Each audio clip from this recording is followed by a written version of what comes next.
Okay तो friends, जैसा कि अभी अपन ने लास्ट वीडियो में देखा था कि स्ट्रिंग एनाग्राम है या नहीं, अभी हमने उसको समझा है। अब उसका मैं एक आपको इजी वे बताने वाला हूँ। क्या बताने वाला हूँ? एक इजी वे बताने वाला हूँ, बहुत अच्छी तरीके से बताने वाला हूँ। जैसे कि अभी यहाँ पर हमें स्ट्रिंग को सॉर्ट करना पड़ रहा था, उसको कैरेक्टर टाइप के अरे में कन्वर्ट करना पड़ रहा था, इतनी सब झंझट करना पड़ रही थी, ठीक है।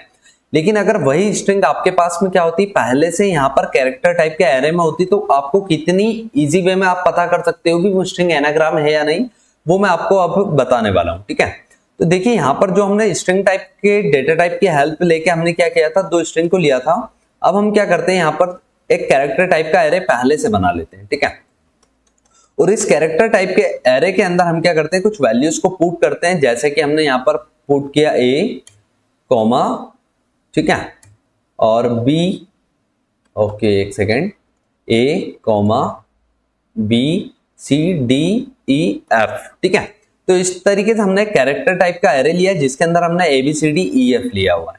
सेम एज यहाँ पर हम क्या करते हैं, इसको कॉपी करते हैं नीचे, और एक और क्या करते हैं, यहाँ पर से स्ट्रिंग 2 बनाते हैं। S2 नाम से एरे बनाया और उसके अंदर भी हमने मान लीजिए कुछ इस तरीके से स्ट्रिंग ली है, ठीक है।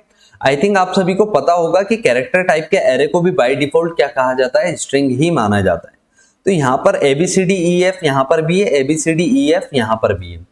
अब यहाँ पर से क्या होने वाला है, इस एनाग्राम फंक्शन के पास में दोनों कैरेक्टर टाइप के एरे यहाँ से जाने वाले हैं। अब क्योंकि यहाँ से कैरेक्टर टाइप के एरे की वैल्यू जा रही है, तो हमें यहाँ पर फेच करते समय भी क्या करना होगा, इनको कैरेक्टर टाइप के एरे में ही लेना होगा फ्रेंड्स, ठीक है। तो मान लीजिए मैंने यहाँ पर कैरेक्टर टाइप के S1 एरे के अंदर उसको फर्स्ट वैल्यू को फेच किया और सेकंड वैल्यू को भी यहाँ पर कैरेक्टर टाइप के S2 एरे के अंदर फेच किया। आप नाम कुछ भी रख सकते हो, मैंने S1 S2 रखा है, ठीक है। अब देखिए क्योंकि पहले से वैल्यू मेरे पास में कैरेक्टर टाइप के एरे में है, तो मुझे यहाँ पर 2 कैरेक्टर एरे की हेल्प से उसको कन्वर्ट करने की जरूरत ही नहीं है। तो यहाँ पर हम 2 लाइन ये करने से बच गए, ठीक है।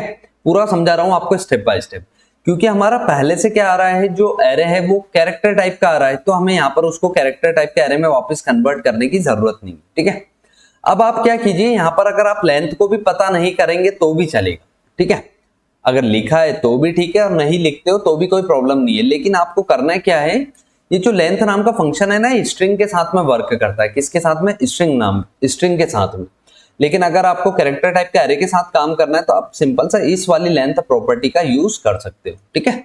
आपको वहां से वो ब्रैकेट्स रिमूव करना होगा। अब देखिए कैरेक्टर टाइप के एरे में हम कन्वर्ट कर रहे थे, फिर उसको सॉर्ट कर रहे थे। तो सॉर्ट तो देखिए करना पड़ेगा, ये वाली लाइन तो फिक्स है, लेकिन अब हमें सॉर्ट किसको करना है, एक S1 को और एक S2 को, ठीक है। किसको सॉर्ट करना है हमें, एक S1 को और एक S2 को। तो यहाँ से हमने S1 और S2 को दोनों को क्या कर लिया, सॉर्ट कर लिया है। उसके बाद में हम इक्वल्स नाम के मेथड के अंदर भी किसको पास करेंगे, S1 को और S2 को, ठीक है। तो देखिए यहाँ पर से वो 2 लाइन रिमूव हो गई है। अगर आप चाहते हो कि आपको लेंथ भी पता नहीं करना है तो उससे भी कोई प्रॉब्लम नहीं है, लेकिन अगर आप ऐसा करते हो तो बहुत अच्छी बात है, क्योंकि यहाँ से डायरेक्टली आपके जो कोड की कॉम्प्लेक्सिटी होती है, टाइम कॉम्प्लेक्सिटी, वो कम होती है, ठीक है।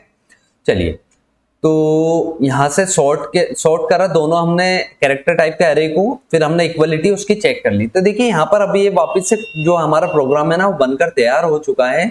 अब ध्यान से देखिए, यहाँ पर हम प्रोग्राम को रन करते हैं तो यहाँ पर आउटपुट में हमें क्या देखने को मिल रहा है, ओके। तो यहाँ पर अब हमें इसको सिंपल सा बस ऐसा मैसेज प्रिंट करना होगा, क्योंकि अब वो एरे के फॉर्म में, तो हम उसको इस तरीके से डिस्प्ले नहीं कर सकते हैं, ओके फ्रेंड्स। तो देखिए अब प्रोग्राम को वापस से रन कर देते हैं। तो यहाँ पर आउटपुट आ रहा है स्ट्रिंग्स आर एनाग्राम। क्यों आ रहा है? क्योंकि देखिए यहाँ पर भी ABCDEF है और यहाँ पर भी EF है। अब मान लीजिए यहाँ से मैं F को रिमूव कर देता हूँ, तो अब क्या आना चाहिए, स्ट्रिंग्स आर नॉट एनाग्राम, ठीक है। प्रोग्राम को रन किया, देखिए यहाँ पर आ रहा है स्ट्रिंग्स आर नॉट एनाग्राम। उसी तरीके से अगर हम मैं क्या करता हूँ, इनको आगे पीछे कर देता हूं, ठीक है। वर्ड्स को क्या कर देता हूं, आगे पीछे। ABCDE लिखा है, लेकिन D की जगह मैं यहाँ पर E कर देता हूं और E की जगह क्या कर देता हूं, D कर देता हूं, ठीक है। और वैसे ही यहाँ पर इसको B कर देता हूं और यहाँ पर इसको A कर देता हूं, ठीक है। तो अब देखिए कैरेक्टर्स की लेंथ वगैरह सब सेम है, लेकिन कैरेक्टर्स आगे पीछे, तो इससे भी कोई फर्क नहीं पड़ता है, क्योंकि हमें क्या चाहिए कि जो कैरेक्टर इसमें प्रेजेंट है वो इसमें प्रेजेंट होना चाहिए। तो हम स्ट्रिंग को क्या बोल देंगे, एनाग्राम बोल देंगे, ठीक है। तो आप इस टाइप से भी कोड कर सकते हो, आप कैरेक्टर टाइप के एरे की हेल्प ले सकते हो। फिर आप यहाँ पर फेच भी उसको कैसे करोगे, कैरेक्टर टाइप के एरे में आप सिंपल सा क्या करिए, देखिए लेंथ का चलो छोड़ो, इसको भी छोड़ देते हैं, ठीक है। लेंथ को पता नहीं करते हैं। अब आप सिंपल सा क्या करो, उस कैरेक्टर टाइप के एरे को सॉर्ट कर लो और इक्वल्स नाम की मेथड को कॉल कर दो, ठीक है। इतना सिंपल काम हो चुका है फ्रेंड्स। और देखिए और शॉर्ट करना है तो आप यहाँ से इस ब्रैकेट्स को भी क्या कर दो, रिमूव कर दो, क्योंकि आप सभी को आई थिंक पता होगा अगर हम इफ एल्स या किसी भी स्टेटमेंट के साथ में सिर्फ एक लाइन का यूज करते हैं कोड का, तो हमें ब्रैकेट नहीं भी लगाते हैं तो भी चल जाता है, ठीक है। तो अब देखिए अगर इफ के अंदर ये कंडीशन ट्रू होती है, दोनों इक्वल होगी तो ट्रू रिटर्न हो जाएगा, अदरवाइज क्या हो जाएगा, फॉल्स रिटर्न हो जाएगा। तो अभी भी यहाँ पर देखेंगे आप सभी कि हमारा आउटपुट जो है वो सेम आ रहा है, स्ट्रिंग्स आर एनाग्राम, ठीक है, क्योंकि दोनों स्ट्रिंग क्या है अभी भी एनाग्राम। तो फ्रेंड्स ये सेकंड फॉर्म था स्ट्रिंग को एनाग्राम पता करने का। आई थिंक आप सभी को यही पसंद आया होगा, यही बहुत सिंपल वे। इसमें ध्यान बस हमें इतना रखना है कि यहाँ पर स्ट्रिंग को कैसे लेना है, कैरेक्टर टाइप के एरे के अंदर लेना है, ठीक है। लेकिन बहुत सारी कंपनीज में जब आप इंटरव्यू के लिए जाओगे तो वहां पर आपको देखने को मिलेगा कि वो स्ट्रिंग को किस में लेते हैं, स्ट्रिंग टाइप के डेटा टाइप के अंदर, ठीक है। तो उसमें आपको क्या हेल्प करने वाला है, जो हमारा फर्स्ट प्रोग्राम था ना वही आपको हेल्प करने वाला है, ठीक है। लेकिन एक सेकंड फॉर्म ये भी है, अगर आप चाहो तो इससे भी कर सकते हो, कोई प्रॉब्लम नहीं है। तो अगर आपको ये वाला फॉर्म भी अच्छा लगा हो तो वीडियो को जल्दी से लाइक कर दीजिए, अपने दोस्तों में इसको भी शेयर कर दीजिए अभी तक नहीं किया है तो, और हमारे चैनल को भी सब्सक्राइब कर लीजिएगा दोस्तों। Thanks for watching my video, have a nice day, bye bye दोस्तों।